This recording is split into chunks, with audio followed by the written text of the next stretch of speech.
推しの子チャンネルをご覧の皆さん、こんにちは。愛役の高橋理恵です。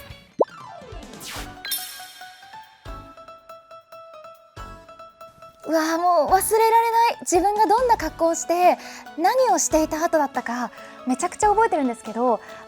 ちょっと言いづらい状態だったんですけど、お風呂から上がった時にマネージャーさんからちょっと今電話がしたいみたいな、ちょっと今いいみたいな、私仕事飛ばしちゃったかなぐらいの感じで、すぐそのまんま折り返しました。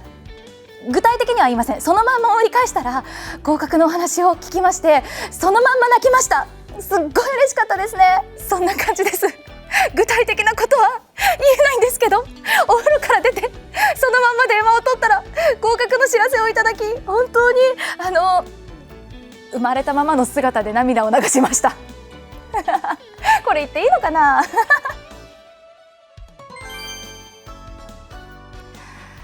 も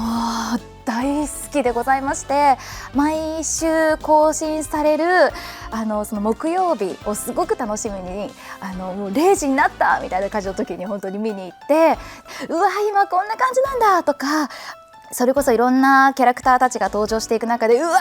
誰々ちゃんみたいな気持ちにもなったり、でもそれがなんて言うんでしょう、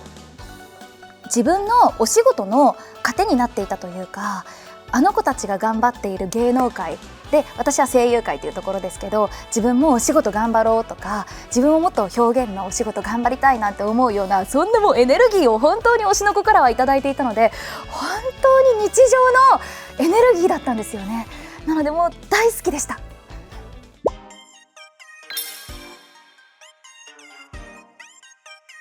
これが結構意外だったんですけど、最初やっぱり愛ってめちゃめちゃお顔も整っていて、すっごい可愛らしくて、でアイドル、天性のアイドルで、もうアイドルとしてプロっていうところの情報が結構最初に抱いていた印象だったんですけど、やっぱり愛について考える日々が増えて、愛って実はどんな子なんだろうみたいなところと向き合い続けることで、愛って可愛いだけじゃなくてめちゃくちゃかっこいいなっていう印象が私の中には大きいですね。なので愛ってどんな子って言われたらかっこいい子です。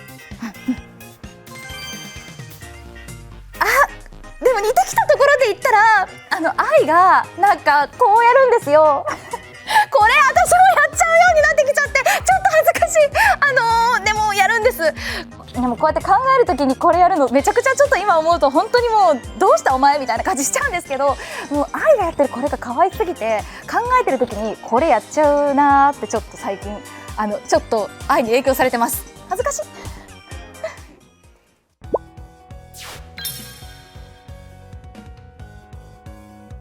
なるほど、そうきたかって思いましたね。自分もその原作大好きで追っていた身からすると、もうなるほどとしかこれですよ、まさにこれ、なるほどっていう気持ちでうまいなって思いましたし、私はその第1巻の内容を、何度も読み返すくらい本当に推しの子大好きなので、もうどのカットも本当に記憶に残ってるぐらいなんですけど、90分って劇場ですよね。劇場っていう環境で早送りも巻き戻しもできない、もう進むことしかない空間で見る第1話ってどれほど素晴らしいんだろうっていうエモさが勝ちました。誰と勝負してたんだ。もう今のシーンよかった、もう一回見たいって結構思うタイプなので、そういうことも許されない、本当にただ今を見るしかないみたいな、そういうのが向いている